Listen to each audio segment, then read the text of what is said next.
Deputy commissioner Abbott خالد اقبال صاحب کی ہدایات پہ آج ہم نے ملک ایڈلٹریشن کے حوالے سے کارروائی کی۔ ہمارے ساتھ ڈائریکٹر لائف سٹاک اکبر علی صاحب بھی موجود ہیں۔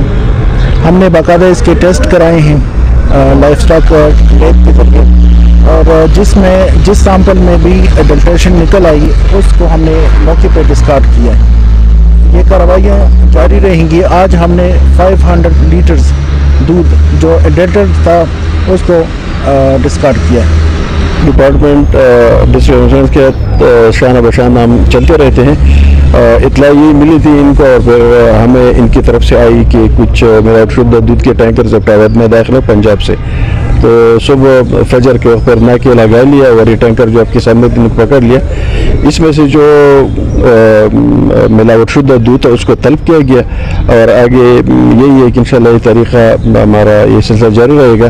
اس کے خلاف ہم ایک جہاد کرتے رہیں گے، چاہے اس میں جو بھی ہو، لیکن یہی ہے کہ ہم نے انشور کرنا ہے کہ لوگوں کو ان کے پیسوں کا جائز نمبر بدل ملے۔ یہ نہ ہو کہ وہ دودھ کے پیسے دے اور ان کو گٹر کا پانی ملے یا کوئی اور کیمیکل ملا دودھ ملے۔